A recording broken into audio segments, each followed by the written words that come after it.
ये कहानी प्राचीन काल के एक गरीब इंसान की है जिसका नाम रत्तीलाल था।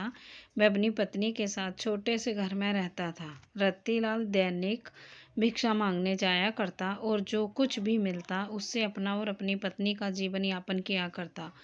एक बार सारा दिन भिक्षा मांगने के बाद उसे केवल एक मुट्ठी चावल हाथ लगे और वह अपने घर पहुंचा तो उसकी पत्नी दुखी होकर बोली, घर में तो अनाज का एक दाना भी नहीं बचा है और आप एक मुट्ठी चावल ही लाए हैं।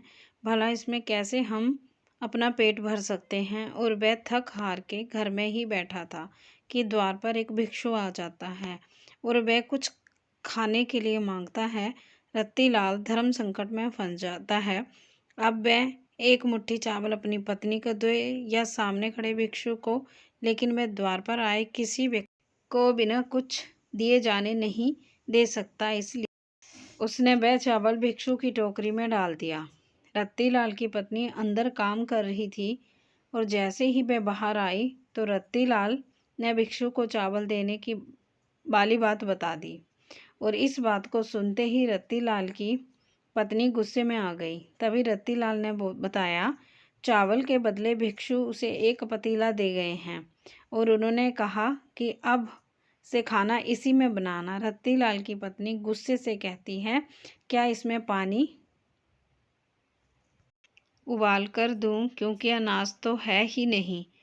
और जो आप लाए थे उसको भी दान दे दिया। और जैसे ही वह पतीले को उठाती है तो उसे कुछ वजन का एहसास होता है और वह पतीले को खोलकर देखती है तो चौंक जाती है, क्योंकि उसमें इन दोनों के लिए पका हुआ भोजन रखा होता है। रत्तीलाल की पत्नी के चेहरे में मुस्कुराहट आ जाती है। दरअसल उसने कई दिनों से ठीक से खाना नहीं खाया था, लेकिन रत्तीलाल ये समझ नहीं पा रहा था कि वह भिक्षु को उसे खाली पतीला देकर गया था, तो इसमें खाना कहाँ से आया। और वह आश्चर्य से ये बात अपनी पत्नी को कहता है, लेकिन वह कई दिनों से भूखी है, इसलिए उसकी बात नज़रअंदाज करके खाने को घूरती रहती है और अपने पति से कहती है, बड़े दिनों बाद इतना स्वादिष्ट खाना देखने को मिला, चलिए खाते हैं। और रत्तीलाल खाना खाने बैठ जाता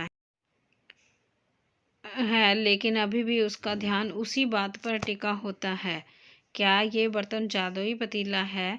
भोजन करने के बाद वह अपनी पत्नी से अपने दिमाग में चल रही उथल पुथल के चलते ये बात कहने से अपने आप को रोक नहीं पाया कि ज़रूर ये जादुई पतीला है जिससे इच्छा अनुसार भोजन प्राप्त किया जा सकता है। तभी दोनों ने मिलकर पतीले का परीक्षण करने का विचार बनाया और पतीला खाली करके पतीले से दोबारा भोजन बनाने का आग्रह किया।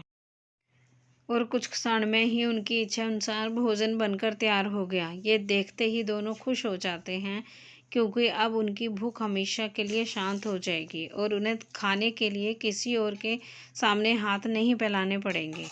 खुश होकर दोनों ने राज्य में ऐलान कर दिया कि वे सारे राज्य को खाना खिलाएंगे। ये बात दूर दूर तक फैल गई कि कोई गरीब इंसान ऐसा धनवान बना है जो पूरे राज्य को भोजन पर आमंत्रित कर रहा है। और अगले ही दिन ये सुनते ही राज्य के सभी लोगों ने जी भर के खाना खाया और अपने साथ अपने परिवार के लिए भी लेकर गए।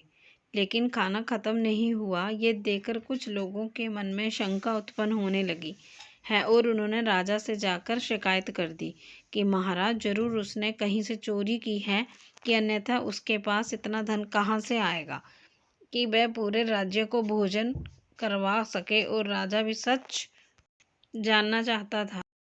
राजा ने रत्तीलाल को अपने दरबार बुलवाया। रत्तीलाल ने जादुई पतीले की बात राजा से कह दी।